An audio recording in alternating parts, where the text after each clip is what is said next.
Sudah, silakan.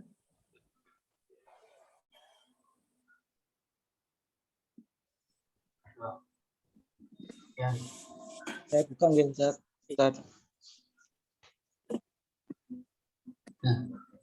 Nah, iya.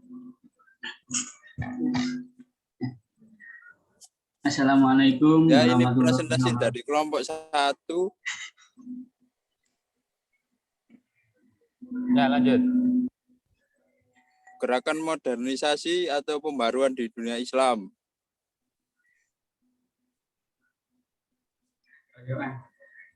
Lanjut, Pak. Pengertian modernisasi atau pembaruan di dunia Islam. Gerakan pembaruan Islam adalah suatu upaya untuk menyesuaikan ajaran Islam dengan perkembangan baru yang ditimbulkan oleh kemajuan ilmu pengetahuan dan teknologi modern. Dalam bahasa Arab, gerakan pembaruan disebut dengan tajdid. Secara harfiah, tajdid berarti pembaruan dan pelakuan disebut dengan mujaddid.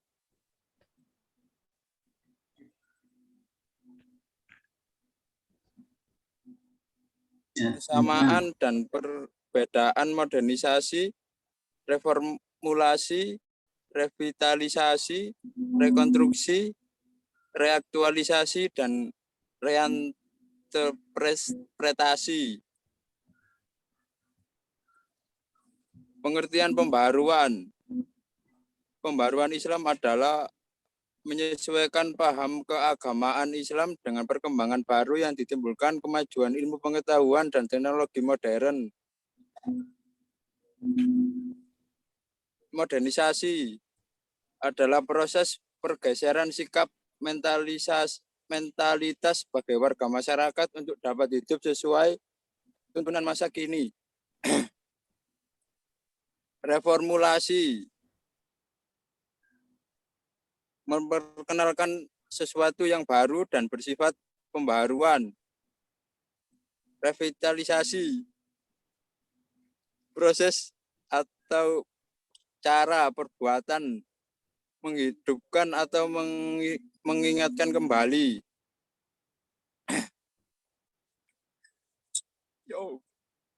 Rekonstruksi, pengembalian seperti semula.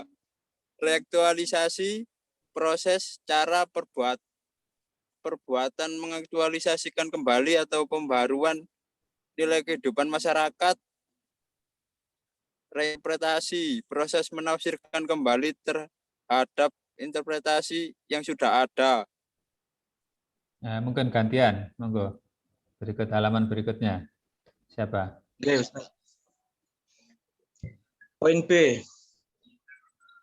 Perbedaan dan persamaan.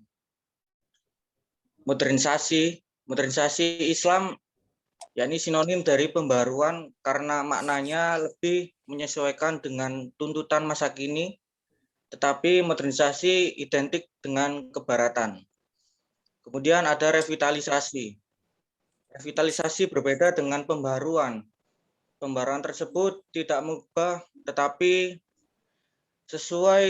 tetapi menyesuaikan dengan zaman, sedangkan revitalisasi mengiatkan yang sudah ada tetapi belum tentu menyesuaikan. Kemudian ada rekonstruksi. Rekonstruksi berbeda dengan pembaruan. Rekonstruksi adalah pengembalian seperti semula, sedangkan pembaruan menyesuaikan dengan zaman sekarang dan tidak kembali pada saat zaman di Rasulullah. Kemudian ada reaktualisasi. Reaktualisasi sama dengan pembaruan, karena reaktualisasi menyegarkan dari kejadian lampau sehingga dengan kejadian yang ada di zaman sekarang. Kemudian ada reformulasi. Reformulasi ini berbeda dengan pembaruan. Reformulasi berarti merumuskan ulang atau merancang ulang konsep dan pelaksanaan pendidikan Islam. Yang terakhir ada reinterpretasi. Reinterpretasi bisa disebut juga pembaharuan, karena ia menafsirkan kembali yang sudah ada, tetapi belum tentu menyesuaikan. Boleh next, Pak.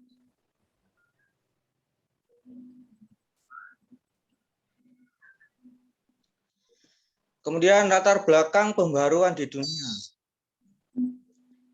Ini ada Islam klasik, yakni di tahun 650 sampai di 1250 Masehi. Poinnya meninggalnya Nabi Khalifah yang berganti. Kemudian ada jatuhnya dinasti Umayyah.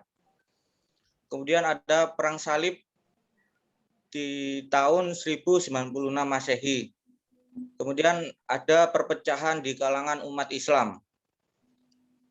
Kemudian bergeser di Islam pertengahan. Lebih tepatnya tahun 1250 sampai 1800 Masehi. Ada peristiwa keturunan Genghis Khan membawa kehancuran umat Islam. Kemudian ada Mongol menghancurkan Mesir. Ada peperangan dinasti Kristen dan dinasti Islam di Spanyol. Penghancuran khalifah, kemudian kebangkitan kultural dan administratif di bawah pengaruh bangsa Barat.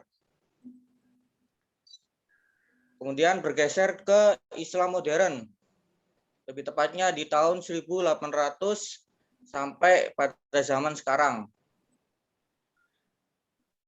Ditandai dengan peristiwa datangnya Napoleon ke Mesir pada tahun 1250 sampai 1800 Masehi.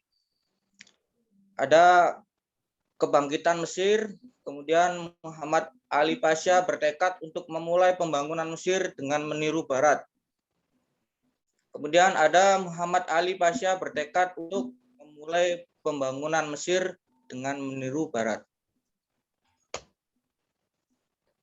Boleh next, Pak? Ya, bisa gantian kawannya? Oke. Ya, silakan.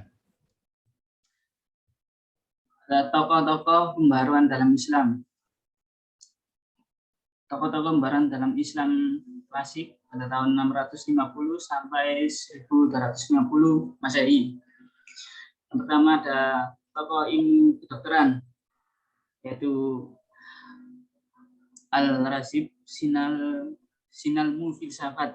Kedua ada Al-Kinda Al-Farabi. Ada lalu ilmu optik. Ilmu optik ini ada yang ketiga yaitu ilmu astronomi. Ada Al-Fazari, Al-Farghani, Al-Battani, Al-Bateganius. Yang terakhir ada Al-Biruni. Kemudian pada Islam pertengahan pada tahun 1250 sampai 1800 Masehi, yaitu tokohnya Ibnu Sina pada tahun 980 sampai 1060 Masehi. Yang kedua Ibnu Rusyid 1120 sampai 1198. Yang ketiga ada Al-Farabi tahun 780 sampai 863 Masehi. Kemudian pada Islam modern, tepatnya pada tahun 1800 sampai zaman sekarang, yaitu yang pertama ada Sir Muhammad Iqbal pada tahun 1973 sampai 1939. Yang kedua ada Sir Syed Ahmad Khan di India pada tahun 1817 sampai 1998. Lalu ada Sayyid Qutb di Mesir, yaitu tahun 1906 sampai 1966, dan Yusuf Al-Qardawi. Kemudian ada Toha Hussein dari Mesir Selatan tahun 1889 sampai 1973. Kemudian ada Muhammad Abduh dari Mesir tahun 1949 sampai 1905. Dan Muhammad Rosid Rida Suriah di Suriah tahun 1965 sampai 1935.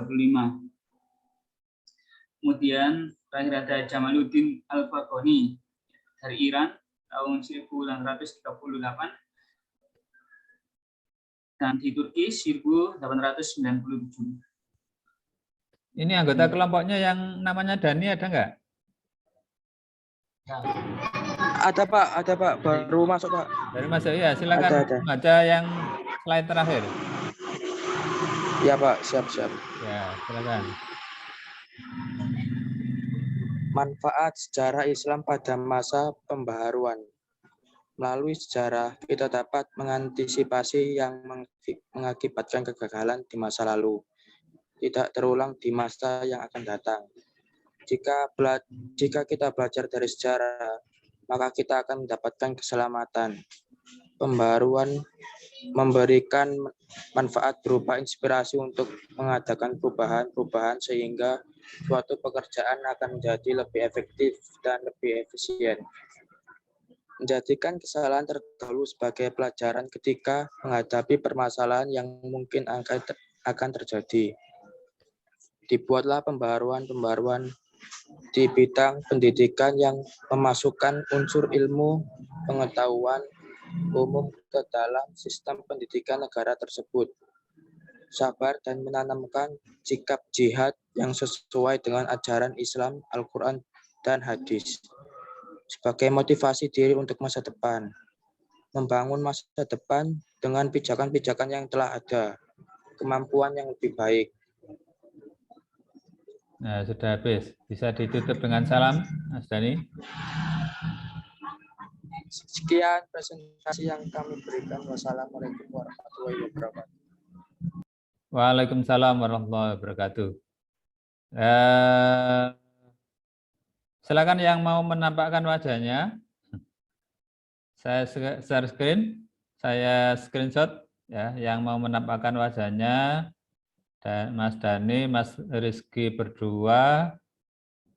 Yang lain boleh saya screenshot ya. Ini ada 2 halaman ini ya. Saya hitung 1, 2.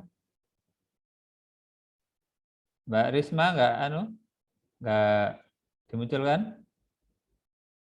Risma Septiani.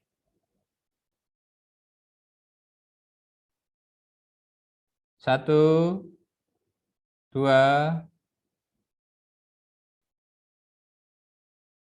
3.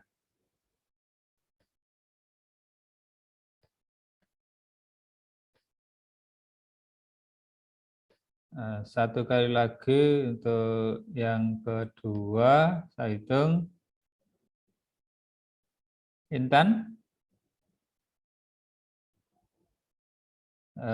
Abdullah Hilmi, diangkat sedikit wajahnya. Arbia, Aprilia, Rizka, Handini, saya hitung. 1, 2, 3. Baik ya, jadi ya tadi sudah disampaikan, bahkan lebih luas lagi ada pada masa klasik ya, tokoh-tokoh intelektual penemu ilmu pengetahuan, kemudian ada pada masa pertengahan, ada pada masa modern. Sebetulnya yang dibahas itu adalah pada masa modern, tapi kalau misalnya itu dibahas lebih awal juga tidak apa-apa, karena sesungguhnya setiap masa itu ada tokoh ya, ada tokoh yang memperbarui pada masa itu ya, pada waktu itu dianggap baru pikirannya, mungkin setelah itu dianggap kuno, jadi selalu ada pembaruan-pembaruan. Nah, demikianlah apa yang kita pelajari, tokoh-tokoh itu kemudian memberikan inspirasi pada sekarang ini, bagaimana kita selalu bisa memperbarui ya konsep-konsep pandangan, terutama dalam rangka untuk meningkatkan kualitas hidup, baik itu di bidang sosial, di bidang ekonomi, atau di bidang yang lain-lain. Dan tentunya berkaitan dengan kita yang ada di Indonesia, tentu juga harus melakukan dinamisasi ya. Dinamisasi bagaimana orang-orang yang terdahulu itu telah mencapai kemajuan ya. Nanti silahkan dikembangkan di dalam tanya jawab, jangan lupa masuk di e-learning, nanti Silakan masing-masing kelompok bisa buat pertanyaan. Nah, kelompok 1 silakan untuk ya sebisanya ya memberikan respon. Saya kira seperti yang saya janjikan hanya 15 menit untuk Zoom. Kita tutup dengan baca hamdalah. Alhamdulillahirabbil alamin. Dari saya cukup sekian. Wabillahi taufiq wal hidayah wa ridha wal inayah. Wassalamualaikum warahmatullahi wabarakatuh. Waalaikumsalam warahmatullahi wabarakatuh. Ya, silakan ya tidur lagi. Ya.